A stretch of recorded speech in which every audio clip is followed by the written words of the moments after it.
Recent phenomena تو خان صاحب کا ہے نا، وہ جیل میں ہے تو پارٹی کا ہے، میں کس سے بات کروں؟ بتائیں مجھے آپ بتائیں کہ ان کی پارٹی میں وہ کون ایسا فرد ہے جس سے بات کر کے مجھے اطمینان ہو کہ میری پارٹی سے بات ہو گئی ہے۔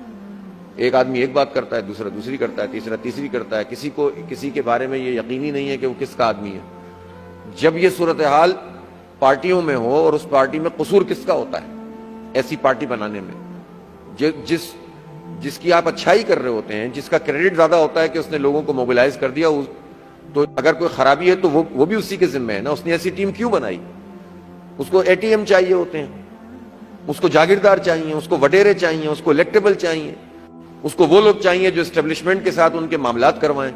تو جب آپ ان سہاروں پہ جاتے ہیں تو پھر اس کے نتیجے میں پارٹی کا یہی حال ہوتا ہے جو اس وقت اس پارٹی کا ہے، جس سے ٹھیک مطلب ہم یہاں پر کھلی بات کر سکتے ہیں نا، گفتگو کر سکتے ہیں، یہ کوئی ہم لوگ بند ذہن کے ساتھ تو بات نہیں کریں گے نا۔